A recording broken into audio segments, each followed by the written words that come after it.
আসসালামু আলাইকুম দর্শক, এই নিউজটা দেখার পর একটু অবাক হলাম যে বিয়ের 12 দিন হয়ে গেছে এবং 12 দিন হওয়ার পর স্বামী জানতে পারলো তিনি যাকে বিয়ে করেছেন তিনি হচ্ছেন একজন পুরুষ মানুষ। চিন্তা করা যায়, বিয়ের 12 দিন পর স্বামী জানতে পারছে তার স্ত্রী হচ্ছেন একজন পুরুষ, কিন্তু তিনি 12 দিনের মধ্যে একদিনও কি তার স্ত্রীর শরীরে স্পর্শ করে নাই। তিনি কখনো কিন্তু তার স্ত্রীকে এই 12 দিনে কখনো স্পর্শ করার সুযোগই পায় নাই এবং তাকে তার স্ত্রী সুযোগ দেয় নাই বলে কিন্তু সুযোগ হয় নাই। দর্শক, এরকম একটি ঘটনা এবং এরকম একটি নিউজ দেখা গেছে। আজকের ভিডিওটা সর্বোচ্চ পরিমাণে আপনারা প্লিজ একটু শেয়ার করে দেবেন।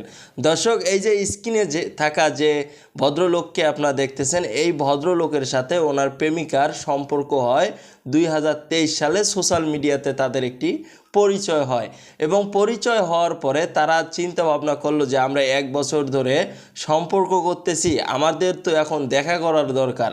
তো তারা যখন ডিসাইড করলো যে আমরা প্রেমিক প্রেমিকা দেখা করব, তো দেখা করতে এসে যখন তার প্রেমিকাকে দেখে খুব ভালো লাগছে, সে বোরকা পরে এসেছে এবং ইসলামের দৃষ্টিতে সে পোশাক আশাক পরে সে কিন্তু এসেছে তার প্রেমিকা। তো তার প্রেমিকাকে তিনি দেখার পরে তিনি ডিসাইড করেছে তাকে বিয়ে করবে এবং তিনি জানতে পারছে তার যে প্রেমিকা আছে এই প্রেমিকার কিন্তু বাবা মা কেউ নাই। তার প্রেমিকা তার প্রেমিককে সব কিছু খুলে বলেছে, আমি তোমাকে বিয়ে করব এবং আমার বাবা মা কেউ কিন্তু বেঁচে নাই, দুনিয়াতে নাই, তারা সবাই না ফেরার দেশে চলে গেছে। তো তার প্রেমিক তাকে বিয়ে করলো এবং বিয়ে করার পর তার স্ত্রীকে যখন বাড়িতে নিয়ে গেল এবং বাড়িতে যাওয়ার পর সে সব সময় তার স্বামীর থেকে দূরে দূরে থাকতো এবং দূরে দূরে থাকার পর যখন 12 দিন কেটে গেল, 12 দিন কেটে যাওয়ার পর তার স্বামী জানতে পারলো যে আমি যাকে বিয়ে করেছি তিনি হচ্ছেন একজন পুরুষ মানুষ, তিনি কিন্তু মহিলা না। এবং যদি মহিলা হতো তাহলে কিন্তু তার স্বামীর কাছ থেকে দূরে দূরে থাকতো না, সে কিন্তু কাছাকাছি থাকতো। তার ভালোবাসার মানুষকে তিনি বিয়ে করেছে এবং ভালোবাসার মানুষের সাথে সময় কাটাবে, এটাই কিন্তু স্বাভাবিক। কিন্তু তার বিয়ে করা স্ত্রী তাদের বাড়িতে যাওয়ার পর তার থেকে খালি দূরে দূরে থাকে এবং দূরে দূরে থাকার এক পর্যায়ে তার স্বামী কিন্তু বুঝতে পারলো যে আমি যাকে বিয়ে করেছি সে একজন পুরুষ মানুষ, সে কিন্তু মহিলা না।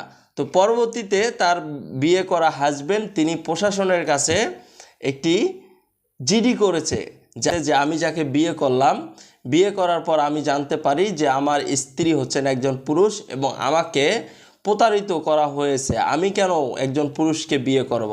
আমি তো একজন মহিলাকে বিয়ে করব। কিন্তু আমার সাথে সেটা না করে আমাকে প্রতিনিয়ত আমার সাথে চিটিং করা হয়েছে। সে আমার সাথে 1 বছর অনলাইনে সম্পর্ক করেছে এবং আমি সব সময় জানতে পারছিলাম যে আমি একজন মহিলার সাথে সম্পর্ক করতেছি, কিন্তু আমি বিয়ে করার পর জানতে পারলাম যে 1 বছর আমি যার সাথে সময় কাটিয়েছি তিনি হচ্ছেন একজন পুরুষ মানুষ।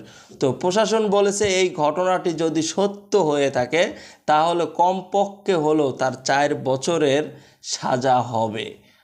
তো চিন্তা করছেন 1 বছর কার সাথে আপনি সোশ্যাল মিডিয়াতে সময় কাটালেন, একবারও কি আপনার চিন্তা করা উচিত ছিল না যে তার সাথে একটাবার ভিডিও কলে কথা বলি, তার চেহারাটা একবার দেখি? সে কিন্তু কখনো এই জিনিসটা দেখার চেষ্টাই করে নাই। সে তো মন থেকে ভালোবেসেছিল এবং মন থেকে ভালোবেসে সে যখন তাকে বিয়ে করলো, বিয়ে করার পর বাড়িতে নিয়ে গিয়ে দেখে তার প্রেমিকা হচ্ছেন একজন পুরুষ মানুষ। তো আমি আপনাদেরকে একটা কথাই বলতে চাই, যারা প্রেম করতেছেন এবং এখনও করেন নাই, সামনে করবেন, তার পিছনে এবং তার সামনে সব কিছু খোঁজখবর নিয়ে তারপরে আপনার প্রেম ভালোবাসার সম্পর্ক এগুলো করবেন, না হলে এই ধরনের ধোঁকা কিন্তু আপনারাও খাবেন।